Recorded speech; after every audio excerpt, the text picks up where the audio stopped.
Yes. I didn't like it at the time because I didn't understand it. It took me away from my father, took me away from my siblings.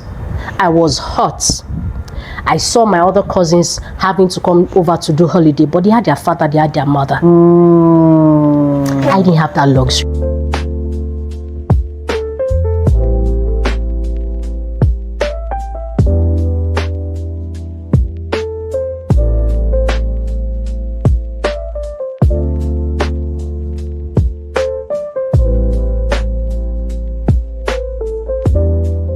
She wears many hats and wears them all with grace, strength, and purpose. From mentoring young adults to shaping life through nutrition, from the beauty business to the pulpit, from alaga to life coach. Hey, God, there. She's a woman of deep conviction and undeniable influence. You see these parts? Don't worry, let me not run. A Sunday school teacher for over 18 years, a mother, a wife, an entrepreneur, and a voice of wisdom for the next generation. Join me, welcome the phenomenal Mrs. Folashade Adedeji. She likes that Tokumbo Adedeji, aka Auntie Shade, aka Shady Zingi. That's please, right. Welcome her. You are welcome to the show. Thank you. In fact, when I read your bio, I was like, hey, different things. Which one are we going to talk about? Which aspect are we going to? Is it the mentoring we're going to talk about? Is it motherhood we're going to talk about? Is it being an entrepreneur? But let me ask my first question. Yes, ma'am. I'm sure you've heard her bio. So what I'm saying now is not new to you. You've heard her bio. You've heard everything about her. So now you wear many hats, right? Yes, ma'am. You're a coach, you're a mentor, you're an entrepreneur, you're a teacher, you're a wife, you're a you're a mom. Yes. So how did your journey into all these roles begin? Was there a defining moment in childhood or in your youth? Wow. Let's begin to unwrap it gradually. Thank you so much for having me. The intro was a bit overwhelming for even myself. I was like, are you sure that they talk about like this? Thank you so much, Auntie Eunice, for having me. Yeah. Wow, the journey, where do I even start from? I always tell people you're a product of the environment you grew up in. You're a product of the background where you came out from. Yeah. That I'm able to wear all of these caps is as a result of the fact that my background wasn't all that good. I'll be an ungrateful child though, to make it look like it was completely bad and I don't have my good moments. But to a reasonable extent, I didn't have it rosy like my colleagues would or my peers would. So if I'm to start from the very beginning, yes, I didn't come from a normal basic environment or a normal setting where we have the father, the mother, and the children, the basic nuclear family. In fact, my conception came out of a situationship, so to speak. Yes, I'm someone that likes to go deep into my foundation. If you don't know where you're coming from, chances are you don't know where you're going in life.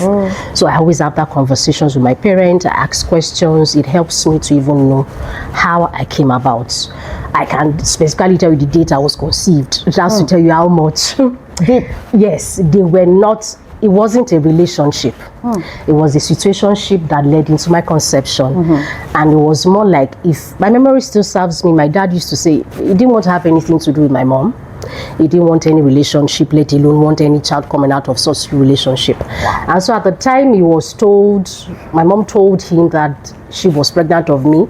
In his mind, it was just like, let me just look for how to return back to America, because at that time he came in for America. So he was like, let me just go back. By the time I go back and she sees that the child does not have a father, maybe she will abort the pregnancy. Yes. And months rolled in, and I think, back in the day, we used to believe so much in all these prophets and, man of God. So I think he went to pray. somewhere, and he was told about a fruit. Usually fruit signifies children spiritually. Okay, yeah. So I think the man of God told him that there's a fruit right in front of you, and I saw you accepting that fruit. It was based on that revelation the man of God gave him that made him now take a pause, and they said, okay, let's just see how this will go. At the time he was told that they're giving birth to me, he went to the hospital. In his exact words, he said by the time he got to the room where my mom was, and then the cot was on the side where I was laid, he said the way I turned my head, looked straight into his eyes, and then just smiled. He said for that very moment, he felt a very cold, shiver down in his spine. He could feel it and sense it, that, this is my mom that came back. And so that's why I'm named after my grandmother. So I'm not the first Folashade Abike. My grandmom was actually Folashade Abike. Wow. So that was why my dad named me after his own biological mother. So that is how the journey started, So on that particular basis, right there in the hospital, he made up his mind that he was going to accept the child. So he then had to now get an apartment, just wanted a very sane environment for his girl child to grow up in. So he had to now cohabit or coexist, let me put it that way, because he did not properly marry her. And so it was on that note that they had to now come together as, should I call it living couple here, or what's, for a lack of a better word. So they had to coexist together. So in the course of that, because sometimes I asked him questions, if he knew people were not compatible, because that was his own point. Yeah. You could not stand her character, you could not stand so many things she did. How did we get to the point where, I understand if the first one was a mistake. I have 2 younger brothers as well. So it's not just 1, it's not just 2, it's not just 3. Because I remember my mom told me she had a miscarriage. So it could have even been 4 with this woman. If from the very get-go you didn't like her behavior, you didn't like some of the things she did, her character does not resonate with you, people cannot coexist together. And there was no particular answer I could give me at the time. So imagine me born into a situationship that wasn't palatable from the get-go, that produced 3 children, a girl and 2 boys. So I'm the first, so this brings me to the very introduction, I'm the first biological child of my father. I'm the second of my mom. I have an older sister. So my mom had another child, a child before I was even born. So, but in total, if you ask me how many siblings do I have, I cannot confidently give you a figure. Wow.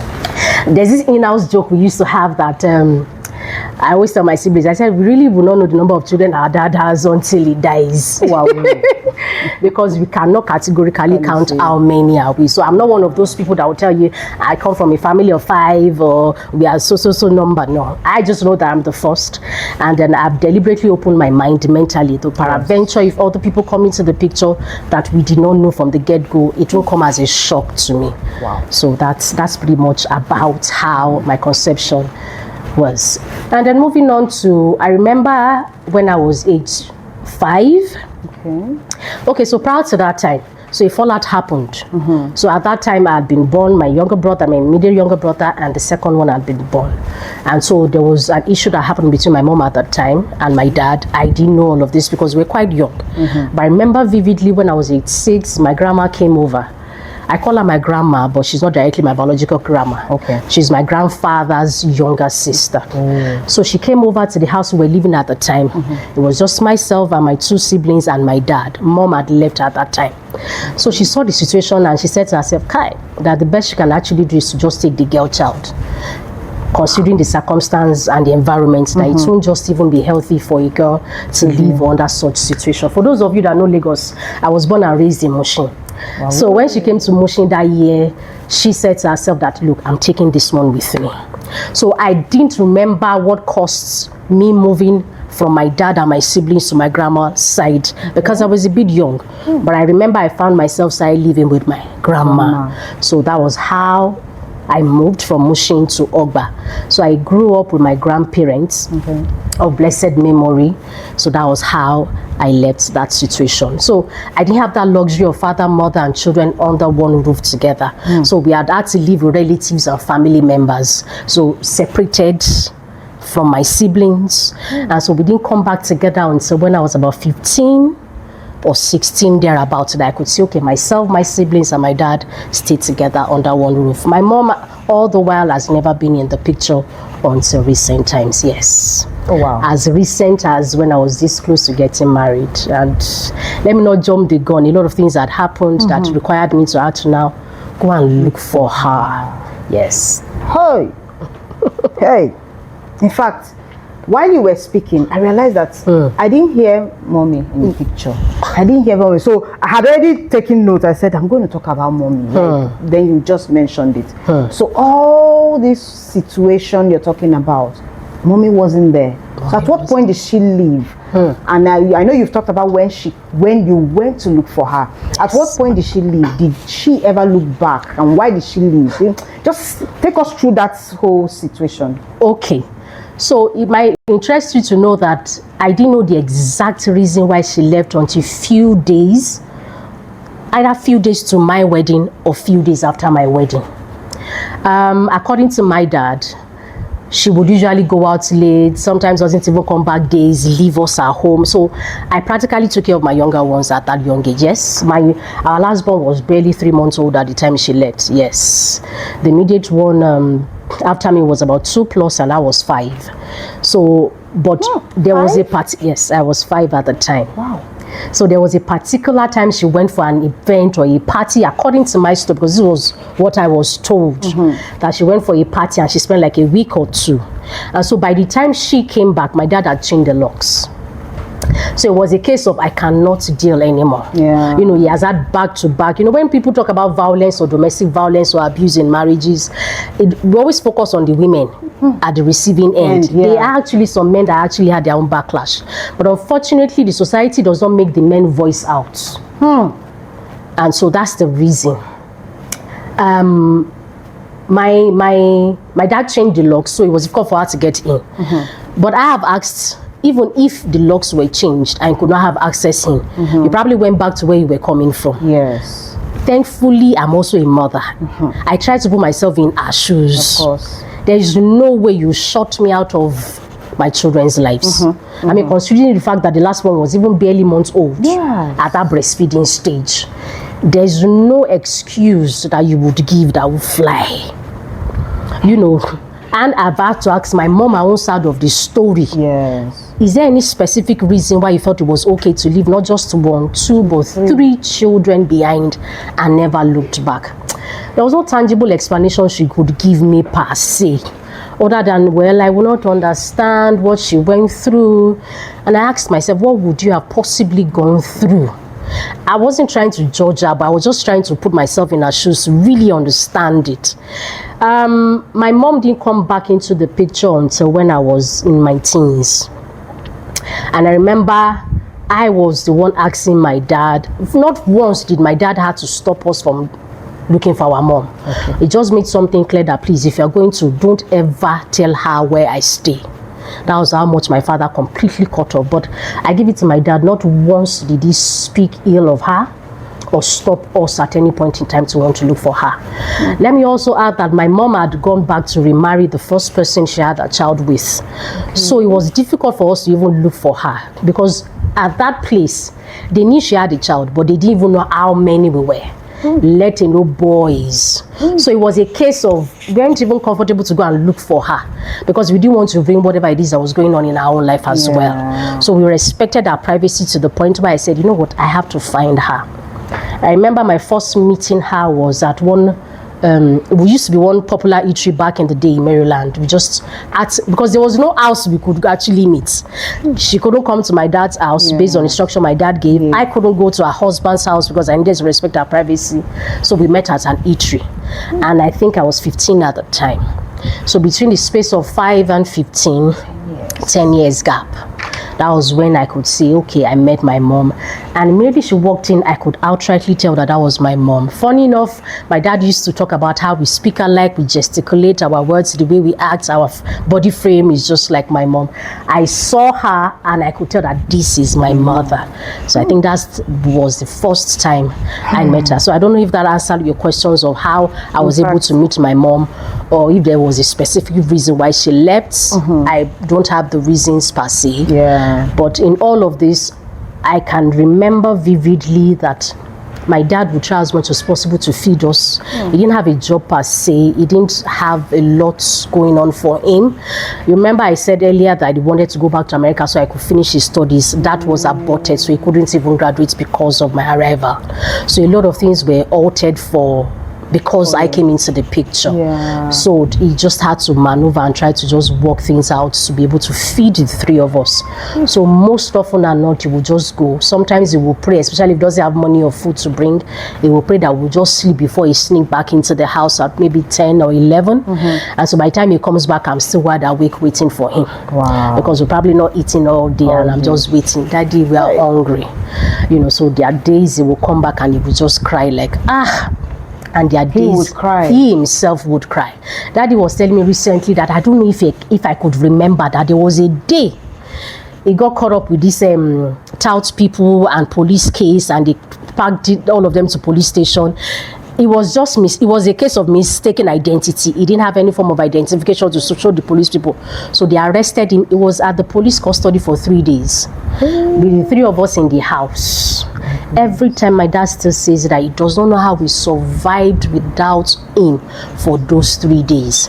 He said on the 3rd day, the police officer was like, nobody even came to even come and ask for this guy. But like, say, no get family. And so then take a release. So as he was coming home, he met me, and the first thing I said was, Daddy, I had a dream. I had a dream that you were being chased by a masquerade. My dad looked at me and said, waiting chased me, said, past masquerade. So he said, every time he's always asking that. I left these 3 children at home alone. How did they survive it? But the rest they say now is history. 3 days. 3 solid days. See, don't look at somebody and say, I want to be like this person without knowing where they are coming from. That's right. You cannot want to be like anybody that you have not walked in their shoes. Like, as you were just speaking, I'm now understanding. No wonder. You call Auntie Shade, she's your mommy. You call Auntie Shade, she's your mentor.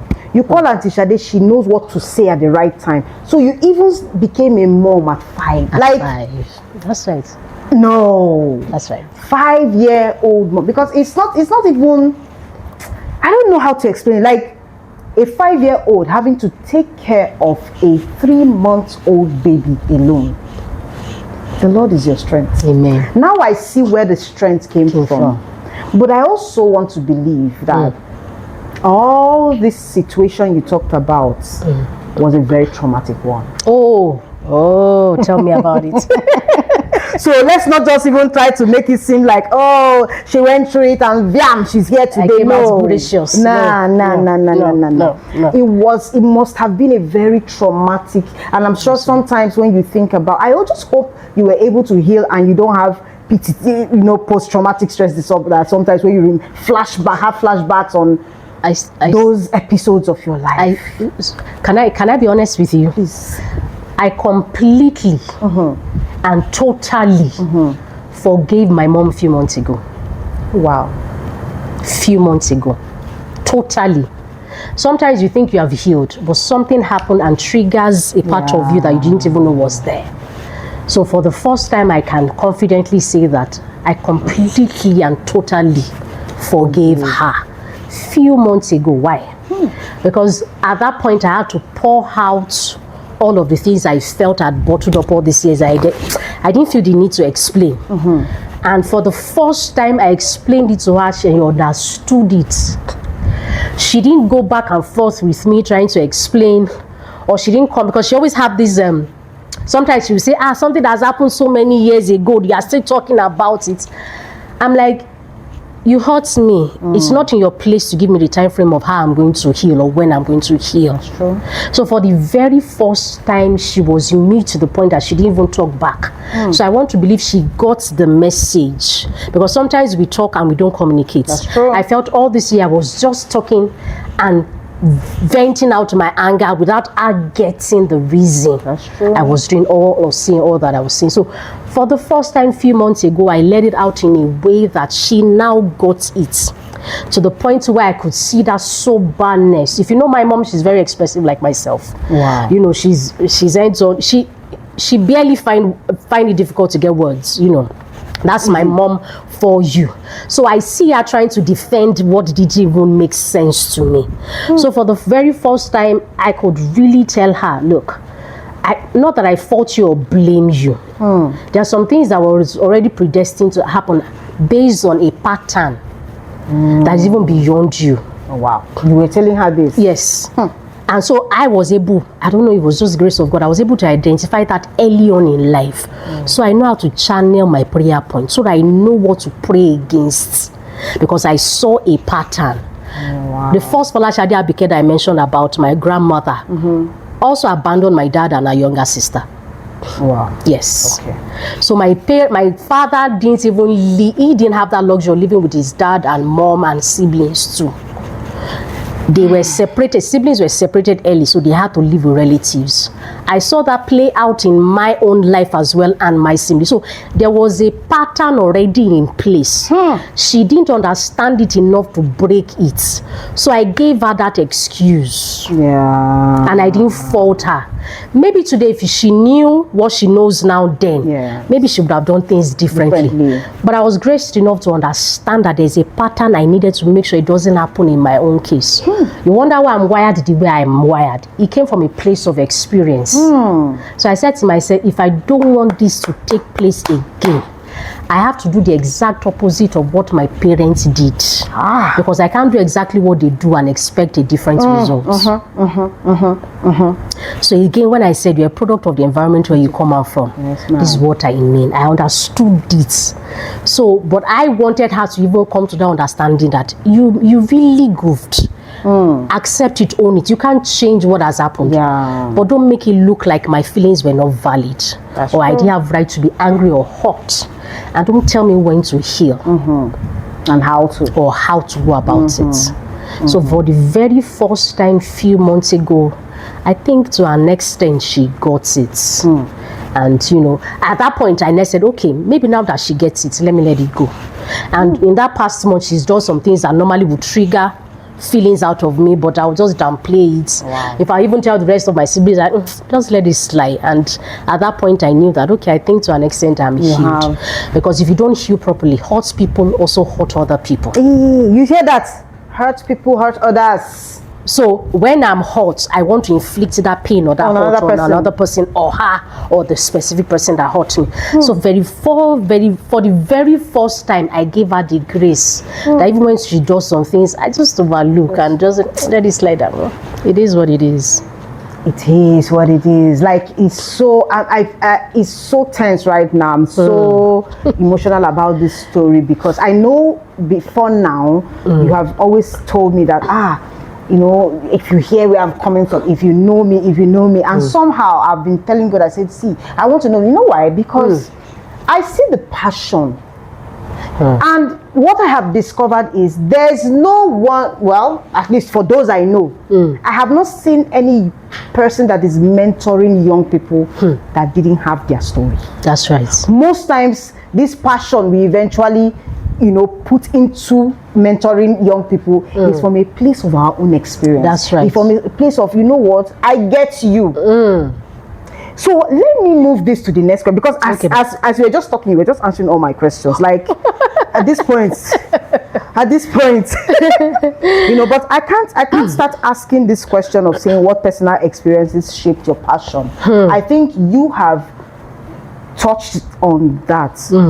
But what particular one shaped your passion for helping young people find direction? Because I don't know, I can't say during this show now you can tell us how you found direction, right? So I guess you will just touch it a bit, but how you found direction in life, clearly, and what you're doing now, and I see the impact you are making. I see, if you look at backstage, we have young men who are her mentees, who look up to her. So forget this one seeing here, the backstage, you have people here who are listening, like, no wonder Folashade is like this. No wonder she would drag you. No wonder she would, you know, because she doesn't want you to make some of the mistakes. Because for you to have went through this, even at age 15, you were already full of experience. Like, it helped to shape you. So which particular one would say helped you shape your passion for helping these young ones, young men, young women find direction in life? Okay, I think I was 13 at the time. I looked clearly. I sat down, I looked up, looked down, right and left. And I realized that there was nobody. It was at that point it dawned on me that, look, you don't have a support system, and that's okay. So you see me helping people or being a support system or a shoulder to lean on for other people, because I've been there to the point where you will look up, look down, right, left, inward, outwards, and there's no single soul you can pick up your phone. It wasn't the era of phone at the time. So communication wasn't as what it is now. That I can quickly call your mentor and be like, I'm in a fix, what do I do? Yeah. There was less information at the time. But I was 13, I remember clearly. At that point, I heard in my spirit, you don't have any backup anywhere. So you completely rely on me. And that was God just telling me in that moment that you don't have a backup plan. I realized that life don't they lead me to zero already. And I will tell you why. Some people that came from a formal nuclear family, they had the upper hand.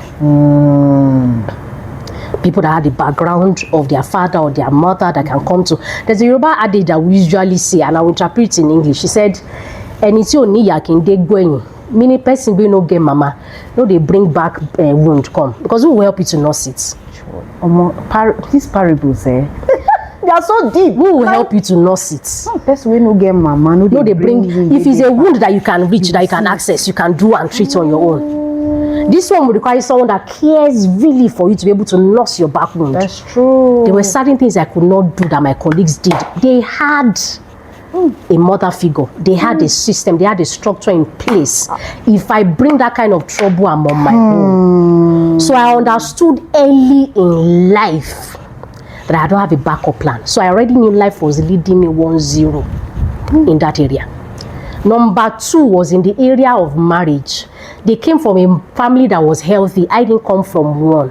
As a matter of fact, we lived relatives. So I knew life was already leading me 2-0. So my colleague's starting point wasn't my starting point. So clearly our result and outcome can be the same. I knew life was already, if you're not a Nigerian born in Nigeria, I didn't have dual citizenship. I'll give an example. I have a friend that we went to high school together. Immediately we finished high school, she jackpad. Because she was American citizen, it was easier for her to relocate. She's back, she has jackpotted back now with her husband and her children. And I can tell you for free, she's doing amazingly well.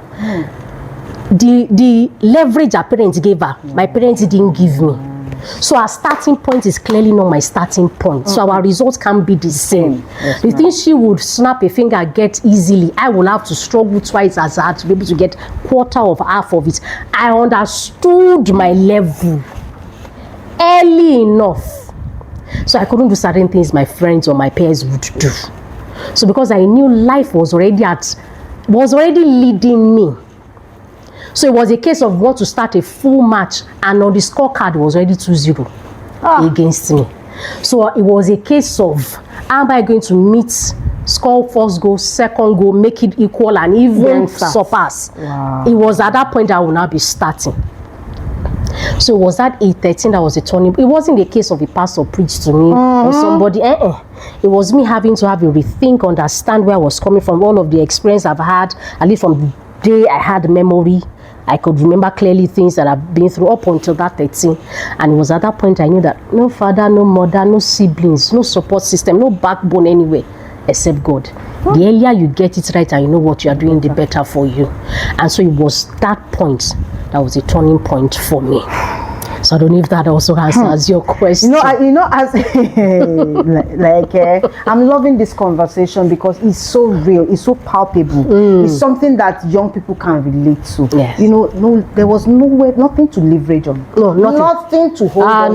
No mentor. No mentor. Nothing. So if you're out there and sitting and saying, oh, nobody cares about me, nobody looks out for me, I don't have parents, nobody loves me, oh, I can't make it in life. It's not true. It's not true. It's not true. This is someone who started to, in fact, became a mother at 5. I don't know if everybody, we all have our own stories, but having to be a mother at 5, having to come to that point where you could think, you know, some of us who are, some teenagers are out there, 17, 18, and they're not even able to think.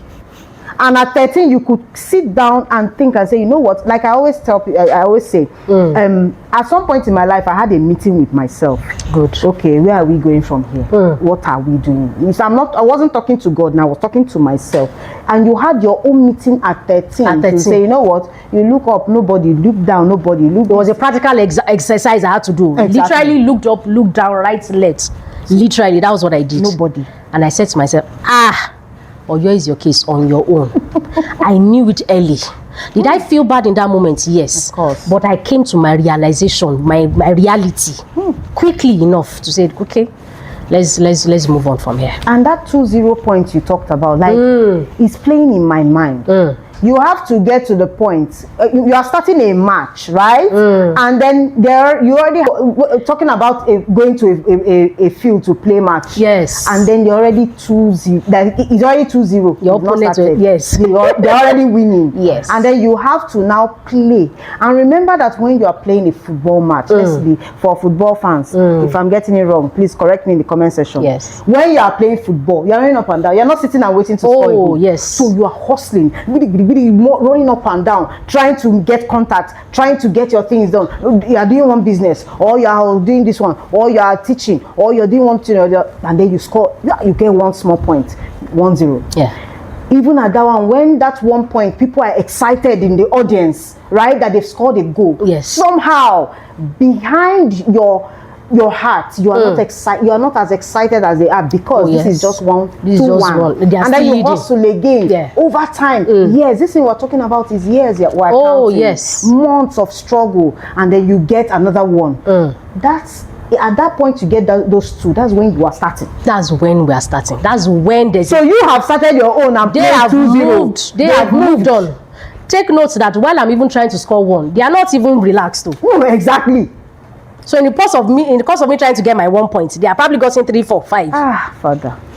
So it's not like they were also now waiting for me to now score. And please, it's not a competition. Let me put it that way. Please. But it's just us saying that at the time I was giving birth to 1987, and another person giving birth to that same 1987, our background, our family orientation wasn't the same. Yes. They had more leverage than I had. Our outcome will not be the same. Yes, that's true. Because of the foundation and the background. That's true. But in the school of life, we're on the same playing field. That's true.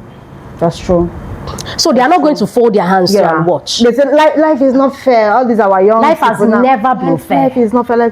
For some, I am saying life don't lead me to 0. For some people, life lead them 3-0. What do I mean by that? I'm privileged to even go to school. Some didn't even have that. Some people don't have good command of English. Some people can't even speak. Some people can't even write. That's life leading them 3 or 4-0. I must give it to grandma. I must give it to grandma, because you went to grandma. She's alive? She's dead. Oh, wherever she is. Wherever, in fact, we're going to give her, mommy. I'm sure you have her pictures. Yes. We're going to give her 1 minute of silence, but we're going to show her picture. We're going to show her achievements and everything. God bless that woman. Yes, it was that woman that came that day, saw the entire situation of things in motion. I can never forget. And she looked at my dad, looked at the rest of us, and said, no. A girl child. She was already in her 60s, going on 70 at the time, and she said, even if nothing, at least this one. She was done raising children. At that time, she was already a grandma too. Wow. So she took me out of that system and took me home. That was the change, if you ask me. Yes. That was the change, because I could have, if I had stayed back. So even sometimes if I want to complain, I'm like, no, Shadi, you should be grateful to God. Yes. Because if I had stayed back, it could have been worse. Maybe I would have had children outside of wedlock. I would have had so many cases. That's even if I'm still alive. Right. A lot would have happened. So many things would have happened that would have caused a permanent scar. Permanent. There are some scars that don't leave. That's true. They just as a stamp there. That's true. So her coming into the picture to intervene at that particular point was needed. Yes. I didn't like it at the time because I didn't understand it. It took me away from my father. It took me away from my siblings. I was hurt. I saw my other cousins having to come over to do holiday, but they had their father, they had their mother. I didn't have that luxury. So my dad would come once in a while to come. And I remember when my dad knocks on the door, I'm like, who is that? And I hear his voice, I'm excited. Because it wasn't an era of phone. So I couldn't even call him like, hello daddy, how you feeling today? Have you eaten? Or you know, is whenever I see him. In fact, grandma, it's not that she took you alone that was a changing point. She didn't only take you, she put you in school. Remember, you're just talking about 3-0 now. Oh yes. She made sure that 3-0 didn't enter. I was in school. In fact, let me even shock you. I started with a private school. Okay. Oh yes, I was topping my class. I was the first. I remember when I come back with my report card, she will roll on the floor, be thanking God. Because for her, it was like, this child I have collected. Let her even be doing well academically. And I was in primary 4. I remember very well. We could not pay school fees. This was 13,000 naira at that time. We could not pay school fees, so I was sent back home. I stayed home for a whole year. Whoa. She was a grandma that wasn't working, that was also depending on our own children at the time. So whatever they gave her was whatever we fed on. So I remember one day one of my aunts said, you know what, let's just find a public school. School. So I had to go to a public school, Ogba Primary School at the time, for those of you that live in Ogba. So I now go to Ogba Primary School. I started primary 6. So I moved to GS1 Lafograms. So I went to Lafograms. It was under public school. Lafograms. Lagos African Church Grammar School. So that was where I now started my GS1. Because I could not now continue the private school. My dad didn't have the means to, you know, we had accumulated bills up until 13,000, and he had to tell me to go home. So it was when I was in GS2, and in all of that, at least I still have education, no matter how basic it was. I could read and write, I could communicate, I knew basic things. You know, up until GS2, when, you know, things turned around for my dad financially, when I had to now move back to a private school up until I now finished high school. So I knew I had that privilege. I mean, I could have been hawking on the streets and not go to school. Tell me about it. There are cases of people like that. Yes. The other guest that came on the other episode was talking about his own experience. He had to carry blocks. So that life was already leading him. Yes. So there are different stages life will lead you. Know where you are per time. It's very important. A lot of times we are not in tune with our reality. That's what puts us into trouble. I knew what my reality was. So it was checkmating me consistently. Reality. Remember that in that episode, he also talked about his reality. He knew about his reality. And see, let me also put it out there. You may be complaining, nobody cares about me. I don't have a father. I don't have a mother. So now we're not even talking about those who only don't have a father. Our other girls didn't have a father figure. They didn't have a father, rather. But somehow the mother made sure that, okay, he was going to church, pastors to stay. So there was a father figure somehow that guided him. Yes. You also, grandma came in to step in as a mother figure. So it's very important, please, as parents, life can throw anything at you, and you become a single parent, single father. This one now, at least the ones that are more common are us talking about single mothers. Mothers. My dad was, God bless that man wherever he is. He's alive, right? Oh, he's alive. Daddy, we appreciate you. By himself. My dad didn't remarry deliberately because he just felt if another woman had come into the picture, nobody would have taken care of us the way he would have. And he already knew that the mother figure was not there. Again, life was already leading us. So he didn't want to complicate issue. Imagine if he had remarried at that young age when we were 5. He married when I was in my final year in the university. What? That was when my dad remarried. At least it was sure to an extent that, okay, this firstborn, I don't sort and reach one stage well on our own. So I was in my final year when my dad remarried. God bless you, sir. I hope we're making you proud. I'm sure she is. It's one of my strong reasons. Like, because at this point, if for any reason you want to, maybe some situations wants to take your mind off being focused, when you remember daddy, and remember that he had to sacrifice. My dad didn't finish. So because he couldn't finish, he couldn't even do, life was already leading him to. He didn't have the parents, the background. He didn't have the educational. He schooled himself. He didn't have the educational background. because his own father, who happens to be my grandfather, also remarried. You know, I told you that my grandmother left, yes, leaving the two of them behind. Another woman came into the picture, so he could not even raise my father. So I think this was my dad trying to make sure history doesn't repeat itself again. So I knew he knew that. My dad didn't. At the time, my dad now said, okay, I think I'm getting a wing of things. He had to go back and go and write his WAEC. Wow. Because the school even finished from either maybe fire happened or maybe it was flood. It was not even recognized. Hey. My dad rewrote his WAEC in 2003. I can never forget. It wasn't GSC kind of WAEC. Proper WAEC where you wear white and brown uniform. Hey. You would go and sit 2003? down. 2003. I remember why, because I wrote mine 2004. Whoa. So I saw my results and he cleared his papers, and I said to myself, if my dad can clear his papers, they don't burn me well. That one day. So in 2004, when I was writing my WAEC, I had to just, so I wrote my WAEC once, I did my JAMB once, there was no room. So because see, I tell people, we've not lived this life before. So you really just have one shot, one life, one chance. That's true. You better get it right. Yeah, get it right. You better know what you are doing. We are not living life. How to focus though. So I saw that he did biology, physics, he did accounts. He combined two courses, I don't know how they do it now, but there was the art class, science and commercial. So he did mix of commercial and science just to prove a point. So he registered more than his normal courses and he cleared all of his papers. Wow. And I said to myself, my dad can do it. I have no excuse. So my dad rewrote his WAEC, had to now start doing diploma courses or one thing so that I can even have proper certificate to show that he was schooled. So if he had to pause that part of his life, I don't want him to wake up one day and leave a regret, saying that see the person I paused my life for, see how she turned out. So I didn't even have the opportunity to fail. There was no room. There was no room to slip off. Sleep, S-L-I-P. There was no room to slip off. Of course. There was no room. Well, your brothers, because you talked about at least the ones we know. Yes. Like, how are they? Like, how are they coping? What is life like for them? Okay, so coming down to now my siblings. At the time where life was life in all of us, like I said, we are just, for those that are very close to me, especially all my mentees, I tell them something. This life you're seeing is a master class. We are all in the school of life. We are all learning. The day you are going to write your test, you don't know. The day I'm going to write my test, I don't know. Whether you are going to pass or not, we don't know. But the thing about God is he can't be bribed. If you don't pass this phase, you can't move on to the next phase. That's true. So at the point where I was going through life, I didn't know the reason why I was created or brought deliberately into that family. My life is not for me.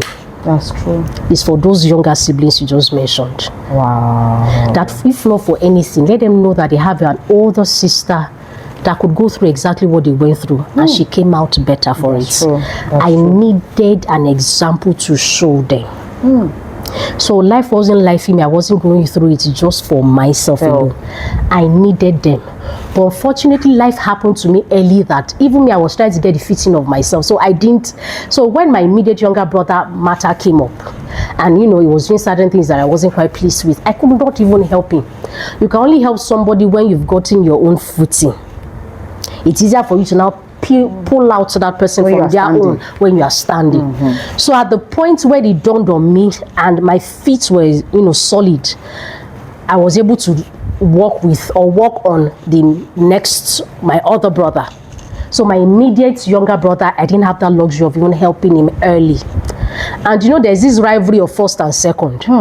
And there's this way the second born seems to look like I have it all figured out, the second born syndrome and all of that. So I don't have as much hold on him as I would on the other one. Okay. So when the other one case came up, I knew, no, Shadi, you have to stand your ground. And by standing my ground, I'm not even saying as a mother figure alone. I'm talking physically, financially, mentally, spiritually. I told Dave, I said, this one, me and you enter the same trouser. That's it. What do I mean by that? Let me give a practical example. Let me just put a context to a practical example. Okay. I knew in the area of academics, I struggled a lot. Okay. I said it earlier that I finished, I had my papers once. I didn't have to write my WAEC twice. But I didn't mention the part that my JAMB after the first one that I passed, I didn't get admission into uni. Oh, wow. Oh, so I wrote my JAM 5 times. Wow. No, at a point, even JAM 7, I'm sure they know my name. Uh-uh. Yes. So 5 times means 5 years at least. So you see, at the time I was entering school, in year 1, the person that was in GS1 at the time when I was in SS3, the head girl of my set, we entered uni together. I kid you not. We were in the same school, we were in the same hostel. This is someone that will look at me and she won't even know whether to call me ma. In fact, one day I called, I said, calm down. I said, uni is a leveler. Yes. Forget the fact that you knew me back in high school and I was the head girl, because our 2 older sisters were the one that was in my set. Oh. So when I was finishing SS3, she was entering GS1. Our oldest sister was the one that was in my class. When I was the head girl, she was my assistant head girl. And we entered uni together. We will write, in fact, I went to meet her, I said, come and teach me some things. Because at that time when I entered school, I was already 21 when I entered uni. Wow. So it was the era of, let it not be like we did not go to school. So let's just read. You know, I said earlier that there are certain things you can't do because life was already leading you. Right. So I needed to get that, and I knew it was a struggle, and the devil understood it. So he fought if I start to count 1, 2, 3 different things about to go through to be able to have a certificate as a BSc holder, we will not live here today. So I saw the same pattern repeated in life of my younger brother, and I said to the devil, I said, this one, you have failed. It won't work. Yeah. Because if I'm to sit down and write the number of people that graduated from my family, I'm a huge fan of history, and it's deliberate. I have a family tree that I drew. I with all my father's siblings, my mother's siblings. I want to see what is unique or peculiar about each one of them. Intention. When I know what to pray for. I'm a result-oriented person. Yes, so I want to pray and I'm hitting my target so I can see results.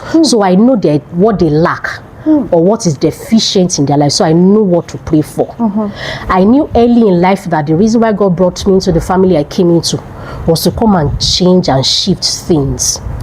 There's an altar that I needed to pull down, but in the spiritual realm, there's no vacuum. At all. If you pull down one, there must be a replacement. That's true. So I knew that if I have to replace, I have to do certain things that my parents didn't do. So I knew, as early as that, you already knew that we are here to war. So I didn't have time to even waste time. And I knew early, when you hit the ground running, that was my case. I knew. So one of the things they struggled with was education. They would start. In fact, they had the luxury of being sent to school, but hardly would you see anyone that finished. I could pinpoint 1 or 2 that even served. Wow. My father, I told you how my dad had to go back to school and write WAEC in 2003. Yes. So that's my father being the first of his own father. Oh, wow. He has 13 other siblings, if my memory serves me right. Wow. And I can tell if any one of them was able to finish at the appropriate time they were supposed to finish. Oh, wow. So it was a pattern. When I left his own generation, came to the next generation, which is us, the cousins, I saw another pattern.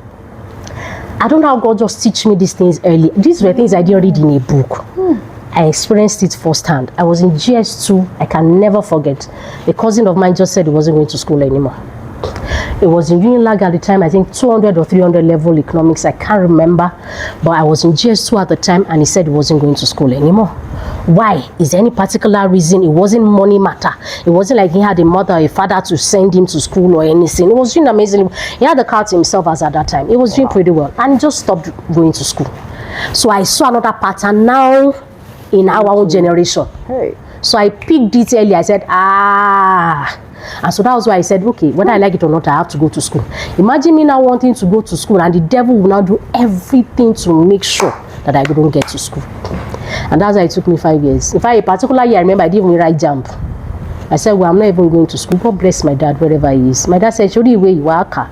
This book, you will read it, whether you like it or not. I got into school was a struggle.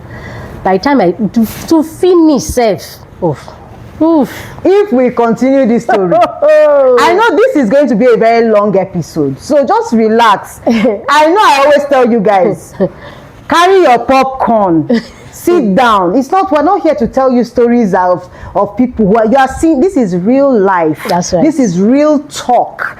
This is real people. So I noticed something about your spiritual alertness. I'm going to go spiritual here. if you are not alert in the spirit, if you were not, you would not have noticed that there was a pattern.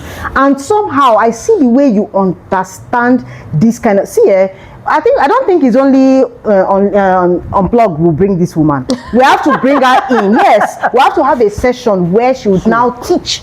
Because even myself, I want to learn how to now draw the tree and how to understand the patterns, because I know if I do that, a lot of things in my life will change. Because as you are speaking, it's there's like I don't want to enter the spiritual angle. I don't want to. No, let's not do this. Yes. We are going to bring you back. Okay. If we create time and bring you back, that one will not be Unplugged. That one will be us teaching. That one will be you. We'll sit down, just the same setting. You sit down and you will teach this practical, specific things. Yes, because spiritual patterns. If we're able to understand patterns in our life, in fact, 70% of our problems are solved. Because you can be as focused as you want to be. You can be, but when spiritual things are real, yes, whether we want to accept it or not, I agree. Spiritual things are real. Altars are very real. Absolutely. If I want to tell you the story of my own setting up altar in my own my husband and I had to go on 3 days, no food, no water fast to remove ourselves from our ancestral altar. And we had to rebuild an altar in our own family. So somehow we have a particular way something has to work for us. Let's not go into that. When you come to teach us that, we go. Now we have talked about you so much, and we're still talking about yes, ma'am. Sorry. Yes, so I want to understand now, how do you balance purpose and profit? You see this part of this conversation. I want to know it because there are so many people who are so passionate about what they are doing. They are passionate about their experience. They are passionate about everything, but somehow they also want to make profits. That's right. They are, because you are running a beauty business while doing faith-based community work. You see the faith-based community work, nobody is paying anything. Nobody is, they're just doing it for God. I'm inside this team. So me, this question is, I'm being selfish. I want to learn because apart from ministry, apart from children, youth, family and everything, I also run a business now. They sell chicken. Let me do that advert. Forget it's not, I know we have to pay for advert, but please allow me to advertise my chicken business. But now we're trying to get profit. How do you balance purpose and profits, especially when you are doing business, you are doing beauty, and you are doing ministry? How do you have to balance it? Okay, I've struggled in that area simply because, remember when I talked about life leading you?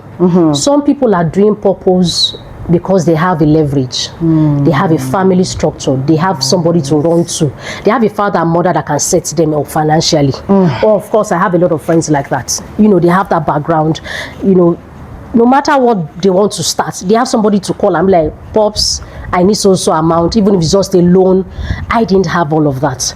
So because I knew that I didn't have a backup plan, I didn't have any home. If our home would run to me rather than me running to home. That's the truth. So I was honest enough to know. So by the time I started my business, I did my business in a way that I didn't box myself to a corner, and it was deliberate. Early on in life, I named my brand Beauty Orb. And there's a reason. And I didn't understand the reason until COVID happened in 2020. Because it's a beauty orb, I started with makeup artistry. Oh, wow. And that was my first job, makeup and gaily. Are you serious? Most people didn't even know that part. I don't know that makeup part. I'm going to contract her to do our makeup. I've been doing that right from even when I was in uni. So I was living large even in uni. Aside the fact that my dad would give me pocket money, I had money on my own.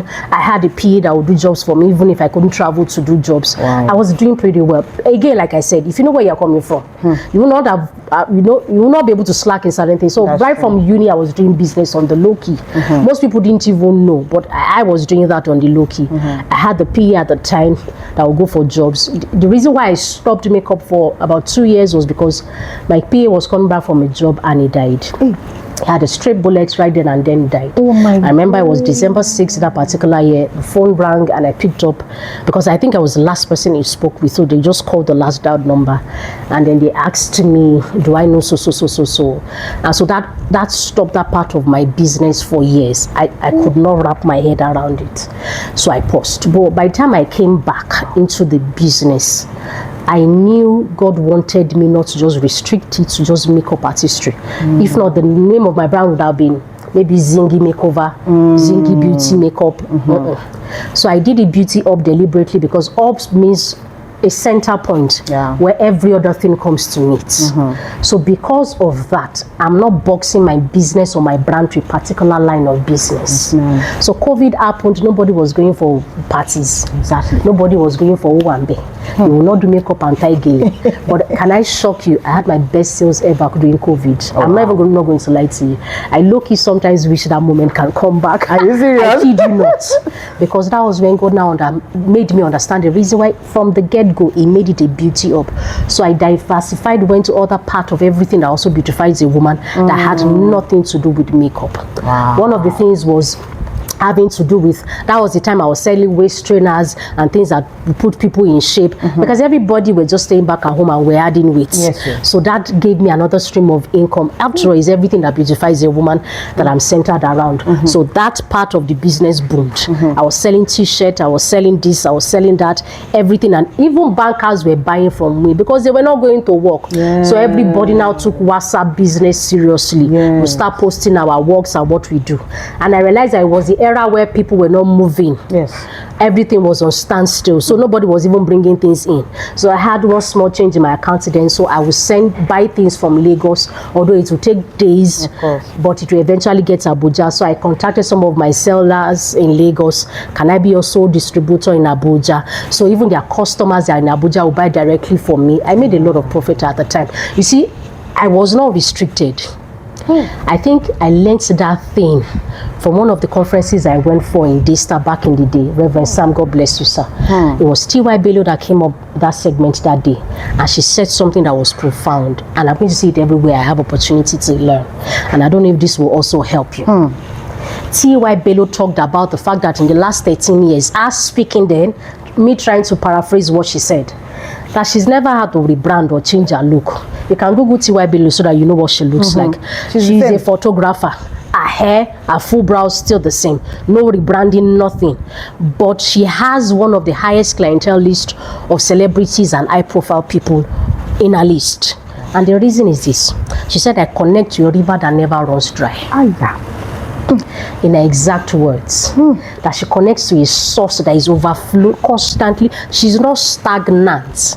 So I held on to that. So even if it looks like the business is stagnant, I'm moving, finding another thing. I can't, water, there's no how you want to cage water. It finds expression. That's true. That's true. That's true. So I knew that from that conference that I'm not going to be stagnant. COVID had come, nothing about makeup artistry, no problem. I switched. Moving on. So other things that can fetch me. I wasn't making so much profit, but you'll be shocked that the 2K, 1,000, if you can gather it, that's something. So I knew that early because I'm connected to a source that never runs dry. So when I feel like I've gotten to the end of the road, I ask God, what next? What would you have me do? So I'm constantly connected to a source that never runs dry. So there's always one idea, there's always one concept, there's always one that can fetch me my urgent 2K. Always. So I have done my business, branded it in a way that I'm not boxed into a corner. So tomorrow you can see me sell shoes, don't be shocked. Next tomorrow you see me sell handbags. Next tomorrow you see me sell jewelry. Or I'm advertising hair for you. I've sold all of those things. Tomorrow you can see me sell glass. Everything and anything that beautifies a woman. And I can tell you that there's no woman that doesn't want to look beautiful. Of course. So it's a venture that can never goes down. It's just like food business. Everybody must eat. You must eat, yes. Everybody must eat. So everybody wants to look good. So that's the way I've been able to monetize my business in a way where I'm not stocked. So if you enter into my DM to ask for inquiries about something, I can do it. Have you? Bring the job. I can do it. Find a way. There is nothing like I don't know how to, if I do, I learn on the job. I'm a fast learner. I think that's one thing. The way my brain is wired, I'm able to learn quickly on the job, and I sound or come out as a professional. And I'll be shocked that that's probably the first job I'm doing in that field. I learn on the job quickly because I know if I'm able to get it right, I'm able to convince my client at that moment that I can handle this, then they can put more projects into my hand or trust me enough to deliver subsequently. So I'm that go-to person, I'm that plug. So even if I don't post it on my status that I do this, people constantly reach out, can you do this? Shadi, I trust that you'll be able to do this, even without me advertising. So I got to that point that even if I don't post on my status, I am constantly getting jobs. In fact, I'm pausing because I'm soaking in. I am constantly, people trust me enough that even if she does not know, she knows somebody that knows somebody that will not just deliver the job, but deliver it excellently well. So they trust my judgment on whatever it is at all. And if it's something I can deliver, I bring my A game, because I might not be opportune to have that kind of relationship with that person henceforth. The person might not be able to work with me anymore. At least they can refer me to another person that might need my service. That's true. So I make sure that particular part of me is not stagnant. And that's because I know that whatever I get at the end of the day is not entirely for me. I have people that have support systems, people that are community we're talking about. People that are really depending on me for one thing or the other. As in being a stress, oh yes. But will I do it over and over again? Yes. I've had people that are on my payroll, and I'm not trying to say this. I say this with every sense of humility. I'm not bragging. That I help on a monthly basis. I have people that I've helped with material things if I don't have raw cash to help them with at different stages, because I understand what it means not to have. So I don't want to get to that point where I don't have or I have to completely depend on people. I don't even depend on my husband. I say this with every sense of humility. Financially, I don't depend. I deliberately now have to drag my husband out. I need help. I need money. It's because I'm not talking. Because I'm too independent to the point where I just sort myself. That I don't. You saw that soft girl, baby girl life. Please let me even say this to our daddies, our husbands, our fathers. Some of us don't know how to come and do so. See, even though we have to learn this soft life. I'm learning. My mentor taught me, because they told us that we have to be baby girls. I don't know how to do it. My mentor taught me. Please don't wait for us to. Some of us are very masculine and very with the hustle like life happened so early that we were so on our toes. We're independent. We fix things. We don't even depend. We don't even. It got to a point I had to remind myself that that's why you're a girl. Yes, you have a guy. Yes, not just anyhow guy. Yes, a support system that is ready to. If you don't ask, some of them it's not wickedness. They don't even know. They don't know that you. They don't know that you need. And I'm there sorting my personal needs, sorting other needs of the family, immediate family, those that are very core and important to me. Without having to, I will have to drag my husband. My mentor taught me that thing. She said, if it's generator, she'll go and drag. If it's car, she'll go and call mechanic. If it's this or she off the mic. Yeah, I drag generator. She said one day. She was telling her husband that, can't you see our neighbor? Before she picks something, the husband is already there. Before she picks something, the husband, that can't you be? And the husband said, you did not even give me the room to be needed. I'm going to change. Husband of mine, if you are watching this, soft girl life is going to start. It seems as though you have it all figured out. Because I don't know. I don't want to say this like I'm bringing men down. Oh no, bringing women down. No. Like, I don't know how to. I need this, and they said it works. They say that's all works. So look, I want to be, speaking from experience. I deliberately will act like, look, I'm not doing this. It can't work out. Sort out your children, and I just take a back seat deliberately. And I see my husband come into the picture, fix it, and I'm like, oh really?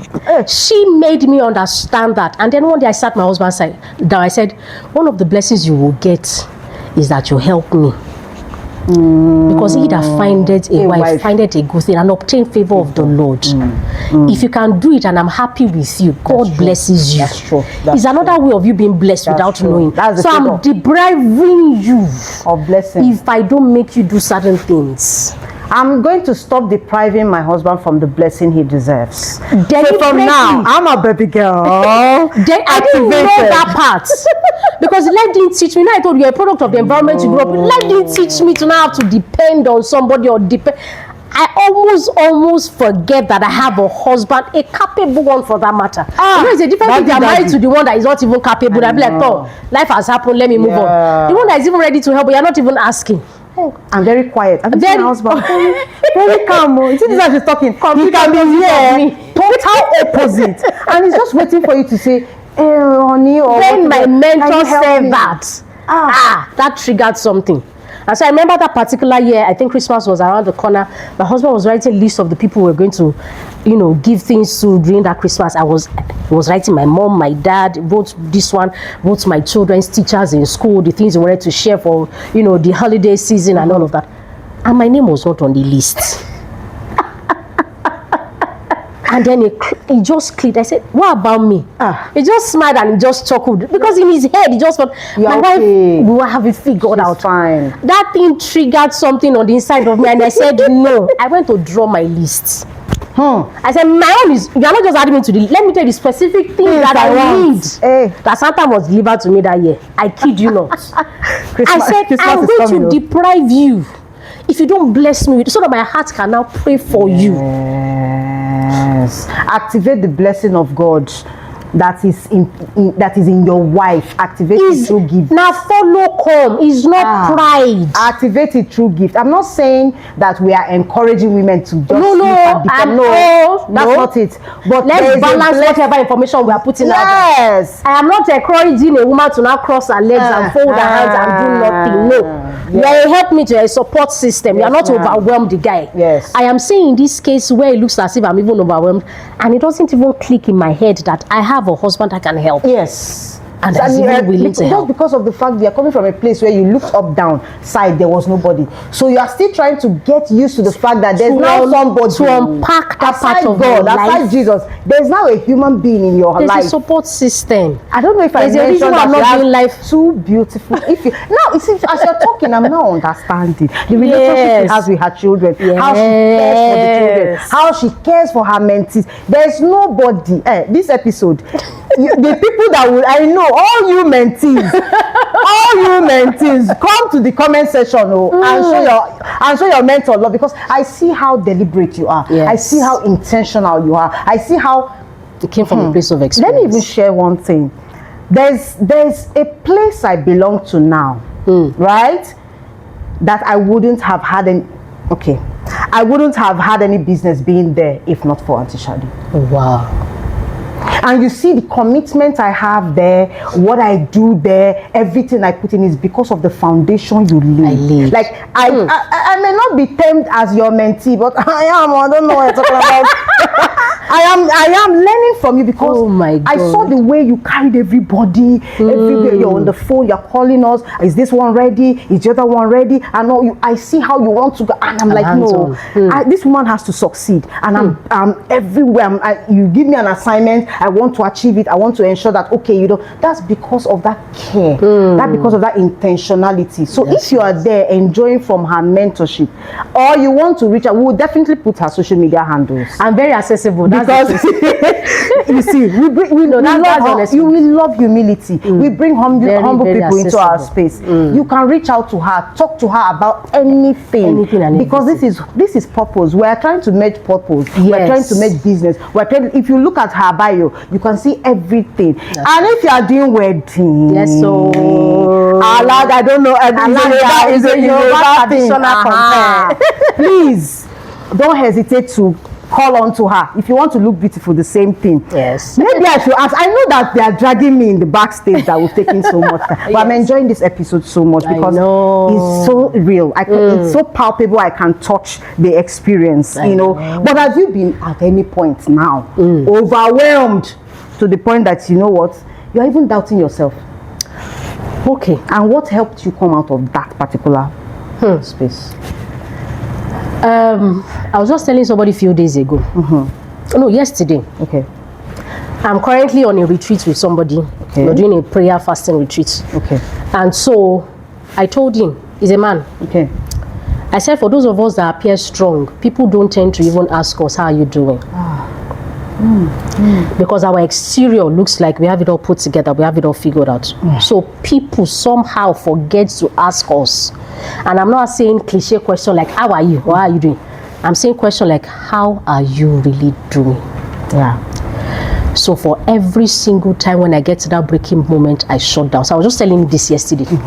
I said it's difficult for you as a man, which I understand, because there are people looking up to you. You have your wife, you have your children. I said because me, I'm a woman, it's a lot easier for me to shut down. I know how to not get to that breaking point. We've all seen that movie Straw where that woman was completely broken. Yeah. She had no Yeah. support system. Yeah, yeah. And she was carrying on. When I get to that wit's end, I shut down. Oh, God has given me the grace. I shut down everything and anything, and it's deliberate. Wow. Because I know again, I don't have a backup. Rather, I'm people's backup. So I better not break up in totality to the point where I'm not redeemable. So there are times where I get to that point where I'm overwhelmed with business, with work. I wear so many hats, and I'm very mother. And you cannot pour out of an empty cup. When my tank is already running red, I shut down. So that I'm able to refuel again. All of these things you see of me, of the exterior, came from internal. There must have been something I've deposited, something I've worked on the inside of me. That's what brings room for me to have enough to fill up into other people's cup. So if I'm running on empty tank, I better go and refill. That's true. So I know how to completely shut down without feeling sad. I won't feel bad. You see this shutdown without feeling bad. It's another conversation. No guilt. I shut down completely. I leave the house. Staycation, vacation, whatever you need to do.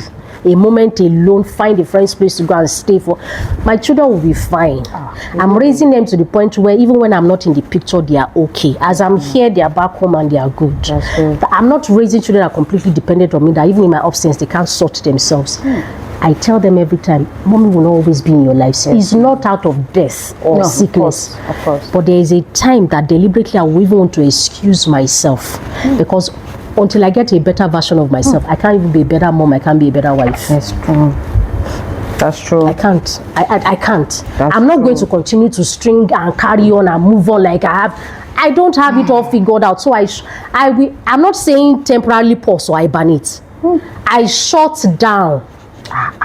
Completely, unapologetically, and I don't feel bad about it. Because I know when I come back better. So my husband is aware of those moments. And he understands it. Because I want to be a better version so that I can be a better wife, so that I can serve you people better. Allow me shut down. So for some, shutting down is just few hours. Yeah. For some, it's an entire weekend. So from that from Friday 6 p.m. even my business line, like there's no matter how important that business is, I know I'm looking for the money, but I cannot even deliver if I'm not in my right frame of mind. True. So I don't take up the jobs until Monday morning 9 a.m. again. Wow. So deliberately I shut down so that I'm able to recuperate, get myself back, and then come back home. So it looks as if I'm never tired, and that's because I know when to stop. When to go back. Take a break. Take a break. This one is now very taking important. a break without feeling bad about it. I take a break. Please, Ma, you teach me that one. I take a break. So sometimes I don't take a break. I have my call. I have those friends. Oh yeah. So we'll go on staycation together, or we have chit chat moments. We go and eat. I'm a foodie. I love good food. I kid you not. I love good food. We go to restaurants. We might not even have much. So sometimes we check the menu of the eatery we are going to, or the restaurants, or the fine dining we are going to. Let's know if their menu and their pricing is intact with our pockets before we go. Just unwind, have fun. I told you, you are not living life the second time. Honestly. You only live it once on the go. You are learning on the job. So you don't have room to come back and repeat the exact same thing. And time is going. Rest today is not going to repeat itself again. So I maximize every second of every minute of every day of my life. I'm completely fully aware. Well, now you're a mom, right? There must be something that motherhood has taught you. Because now, as you're talking now, you're a business person, you are a leader, you are a mentor and everything. But we want to know one thing that motherhood taught you, that leadership or business never taught you. Ability to listen more. Ability to listen more. There's a generational gap between myself and my children. They are Gen Alpha, I'm a millennial. I will never understand where they're coming from except I have the ability to listen to what they are saying. Yes, ma'am. I have proper conversation with my daughter. Girl, that girl is hands-on my case. She will tell me, Mommy, you yelled at me, I don't like it. We are going to have the conversation. Lovely. We do it periodically. Good. They've given me the month I'm not supposed to yell. October is one of it because it's my son's month.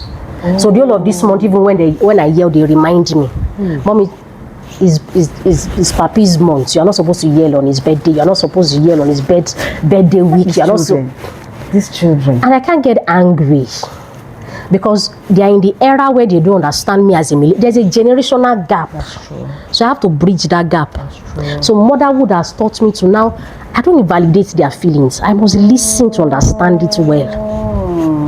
So at any time, when I'm going off and I see that I'm yelling so much, that's when I take the break.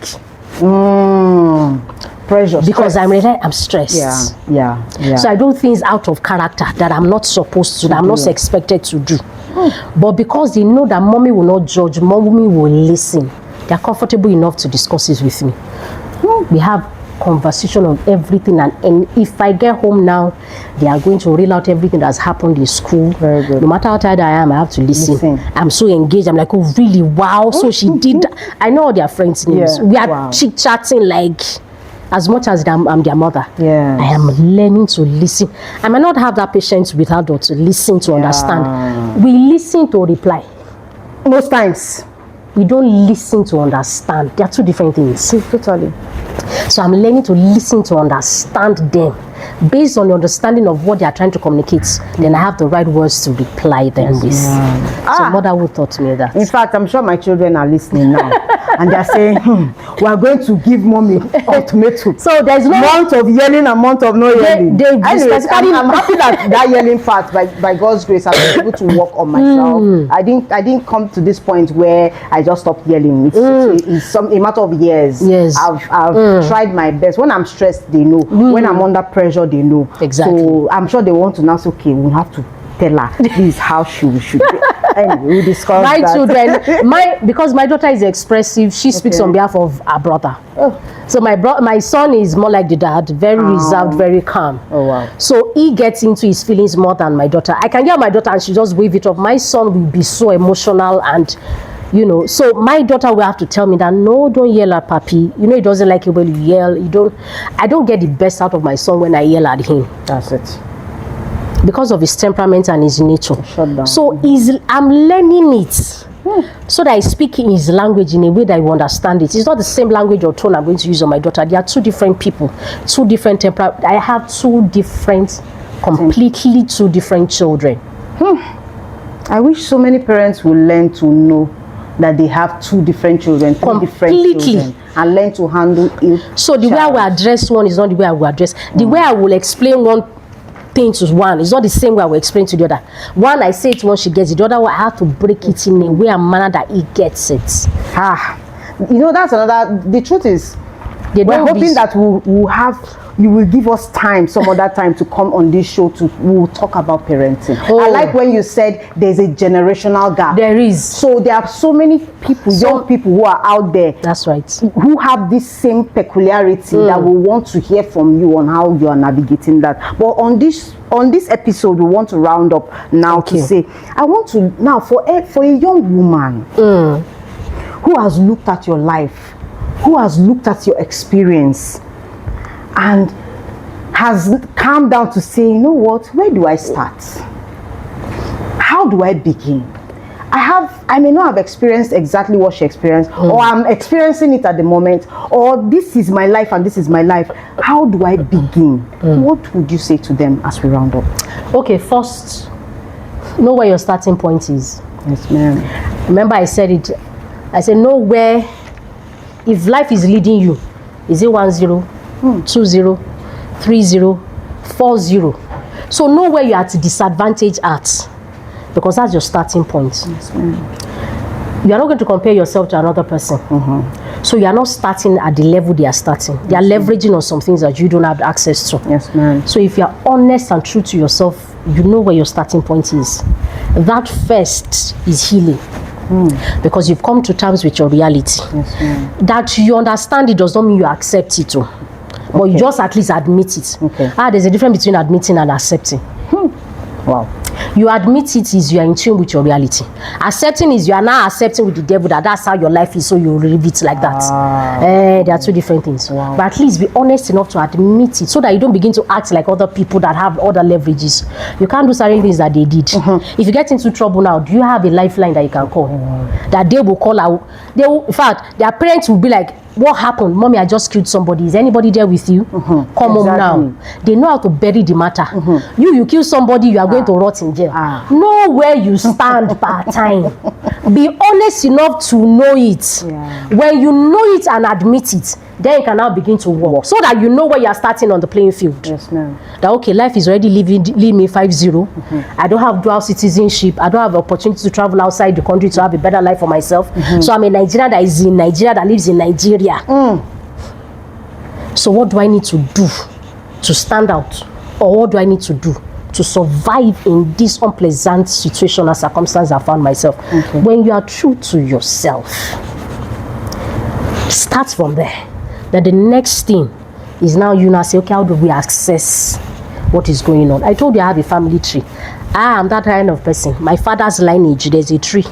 My mother's lineage, there's a tree. So that I check what is that thing that is deficient, where they come from. Some people don't even ask questions. Some people don't even know the story of their father, let alone the story of their grandfather or their great-grandfather. I know the story, even down to my great-grandmother, that was the moral girl of Isalegbe in Abeokuta. I know her 411. I know the things she did while she was at. Her case was a case of, I don't want to go into details because family might be, attacked. I know the things she did while she was attaining the position she was.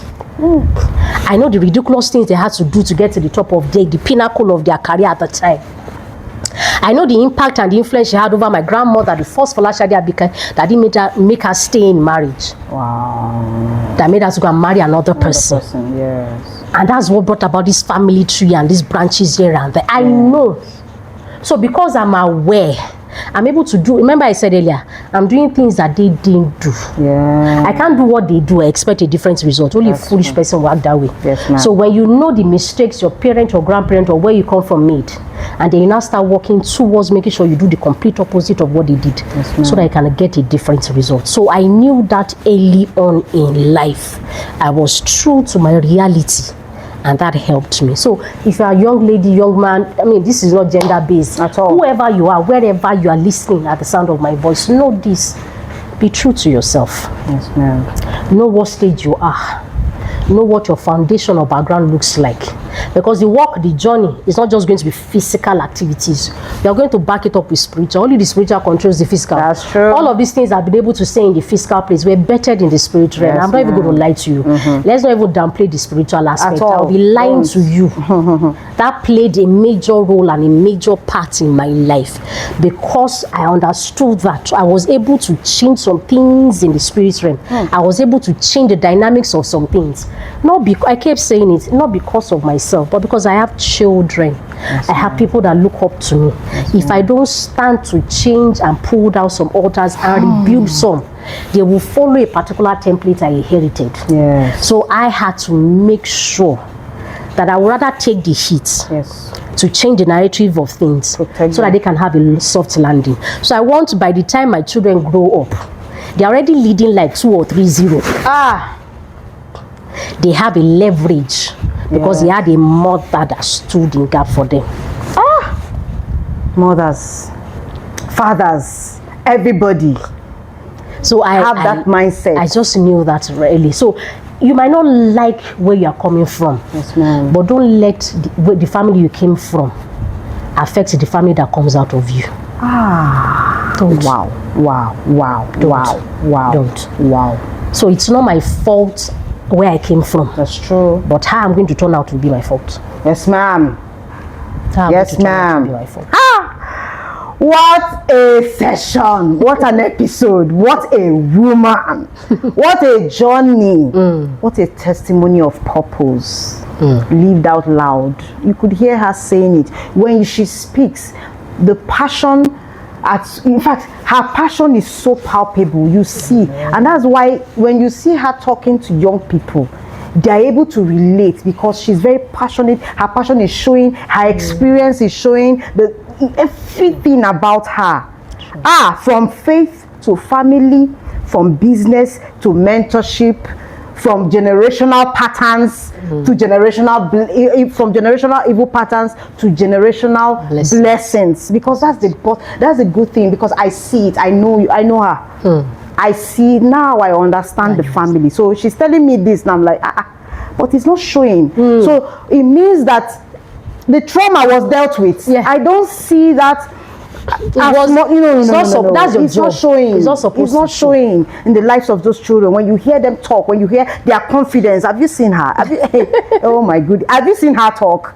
You know, even the quiet one, in his quietness, in his calmness, is very, very confident. Yes. So from business to mentorship, Mrs. Folashade, Auntie Shade as we call her, has shown us that when you say yes to God and yes to growth, remember that she had every reason not to grow. That's right. She had every reason why she should have fallen apart. Sure. She had, like she said, life gave her 2-0. So she was already on the ground. Life was already leading. But somehow she came out of that. So the ripple effect is endless. Endless. To every young person finding their footing, to every young woman juggling multiple roles, to every young man juggling multiple roles, here or her story says you can thrive, you can shine, you can serve all at once. So with this, we have come to the end of this episode. And remember, real life, real talk, and real people. Have a nice day.